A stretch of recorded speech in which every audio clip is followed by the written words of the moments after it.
Welcome in to a Monday edition of Seahawks Today by Chat Sports. Tyler Jones here with you. Appreciate you joining us. Coming up on today's show, we're going to talk about the Seahawks possibly trading for Clyde Edwards-Helaire from the Kansas City Chiefs. We'll tell you what one analyst had to say about the possibility of why it could make sense for Seattle. Also, could the Seahawks be trading down from the number 5 overall pick? We'll examine a trade possibility as well coming up on today's show. Before we officially get started, though, I need a favor from you guys. I need you to share today's video. And the easiest way to do so, let me explain how you guys can do this.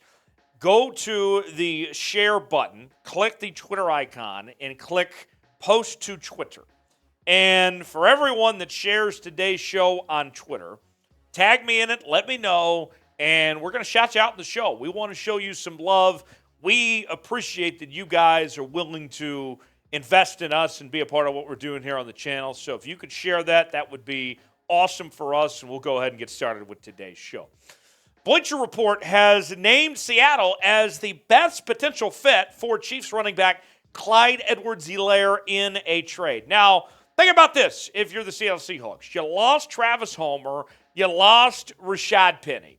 And I understand if you have confidence in DJ Dallas or Darwin Thompson, but the Seahawks owe it to themselves to evaluate every option possible when it comes to finding a number 2 running back, whether that be a veteran like CEH or whether it be drafting somebody or free agency, whatever it may be. The Seahawks owe it to themselves to evaluate all possible options. I've told you I like the idea of drafting a guy, maybe even day 3 potentially, to be the number 2 running back. But this intrigues me when it comes to Clyde Edwards-Helaire. Let's look into what Maurice Morton had to say from Bleacher Report about this possibility.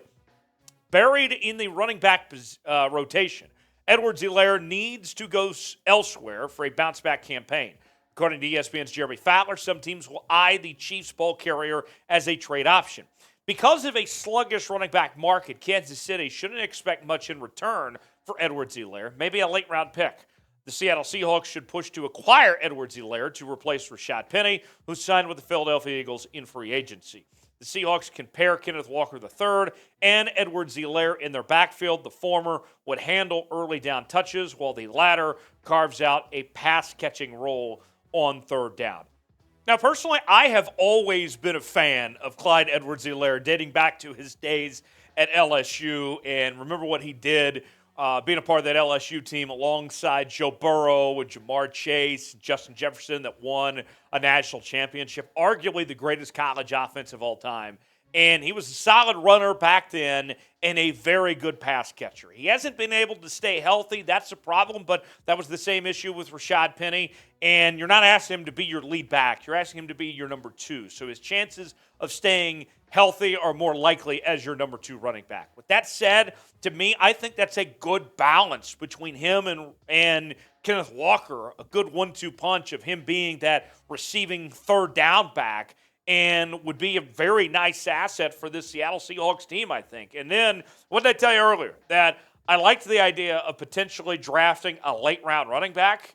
Well, in this case, it's if you're giving up a late-round pick for Clyde Edwards-Helaire, that's essentially just drafting Clyde later in the draft at that point. So, yes, I think this could be a win-win for the Seattle Seahawks. I like this possibility. What say you? Should the Seahawks trade for Clyde Edwards-Helaire? This is our pinned comment today. You might get an ad break. If so, take advantage of it. Type Y for yes. Type in for no. Should the Seahawks make this trade? Should they bring in Clyde Edwards-Helaire? Let me know. Y for yes, in for no.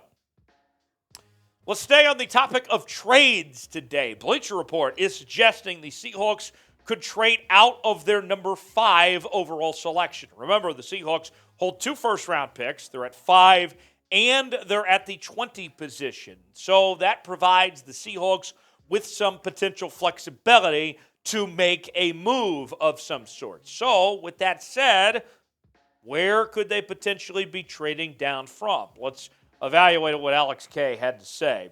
The luxury allows the Seahawks to trade down from number 5 overall and gain future assets from a club that is more desperate to land a top prospect. The Commanders fit the bill here as a team in need of a quarterback, with 3 passers likely to come off the board early, and Anthony Richardson, C.J. Stroud, and Bryce Young. Washington could at least put itself in the running to grab one by trading up from number 16.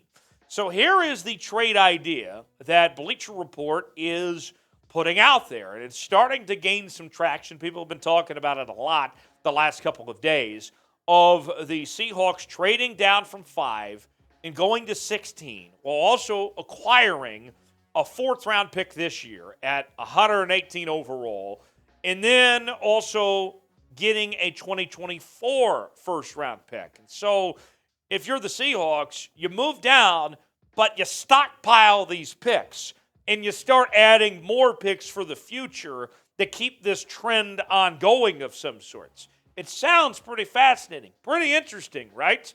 What say you? Would you make this trade if you are the Seahawks and this is what's presented to you, to move down to 16, 11 spots, but pick up a 4th and then a 1st next year, but give up number 5 overall? Is that a move you'd make? If it is, type T for trade. If not, that's okay too. Type P for pass. Let me know, would you make this trade or not? T for trade, P for pass. Folks, it has been a crazy few days here on the channel as we've been covering free agency, all the Seahawks moves like no one else is. Even on my off days, I set up shop from my in-home studio and brought you breakdowns and analysis of players the Seahawks picked up in free agency. Why? Because we're built different around here. Because it doesn't matter when or where the Seahawks make a move, we're going to stop what we're doing and we're going to cover it for you. We're talking the draft, we're talking free agency, trades, all of that and more here on the channel. We have our live shows as well. We go live at least once a week. This is the place to be. If you're a real member of the 12s, you got to subscribe to the channel, turn on notifications. Doesn't cost you a thing. Help us grow this thing and show us that you love your Seattle Seahawks by subscribing today, youtube.com/Seahawks TV. Now, look at that trade offer that we showed you a few moments ago. I don't think that's a bad trade offer at all, but I think you can get better offers if you trade out of 5, potentially, if you're Seattle here. I think that there could be more teams besides the Commanders all the way down at 16 that you could potentially still have a higher pick, not have to fall down as much for a team that's looking to make a move for a quarterback. There's 4 teams in particular that come to mind. I know the Raiders just brought in Jimmy G, but he's not a long-term solution. And it sounds like the Raiders really like Will Levis. He could still be there at 5 when the Seahawks pick. There's the Atlanta Falcons. Is Desmond Ridder really their long-term solution? That remains to be seen. The Tennessee Titans, Ryan Tannehill's days are numbered at this point. We know their management is starting the rebuild or reload, whatever you want to call it there at Tennessee with some wholesale changes. Do they want to find Ryan Tannehill's replacement? And then there's the Houston Texans. And I know the Texans pick at number 2, but maybe you get Will Anderson or Jalen Carter if you're the Texans at 2. And then with that second pick at 12, you trade up and go get the quarterback that you like potentially. Secure the defense and then go get the quarterback. So I think there is a possibility if the Seahawks are going to trade down from 5, you could have any one of these 4 teams potentially make you a better offer instead of having to trade all the way down to 16 to where the Commanders pick. Just a possibility, we'll see. As far as 16 goes, the players that could be on the board, let's show you some possibilities for Seattle if they were to make this move. Devon Witherspoon, one of the top corners in the country from Illinois, could be around at that spot, as could Joey Porter Jr. from Penn State, 2 of the best corners in this draft, very elusive football players, and would expected to be starters right away for this Seahawks team. So Devon Witherspoon, Joey Porter Jr., those 2 guys come to mind right away. Myles Murphy at the defensive end position from Clemson. He's another name as well. We've talked about him for the Seahawks at 5. His stock has kind of slipped the last few weeks or so. He could still be around at 16. Jaxon Smith-Njigba. I know wide receiver is not a priority for the Seahawks, but this guy is that dude, and he's my favorite receiver in this draft. You add him to Tyler Lockett and DK Metcalf, watch out. That receiving core would be lethal for the Seahawks. And then there's Keion White, the outside linebacker from Georgia Tech. He would also be a possibility. So even if you trade down to 16, there's still some really talented players. You're still going to find a good pick here at 16, even if you were to drop off from the number 5 pick potentially. So who's a player the Seahawks should draft? Whether it's at 5, whether they trade down to a pick like 16 or it's the 20th pick, who should the Seahawks draft? Let me know in the comments section. You also interact with me on social media as well.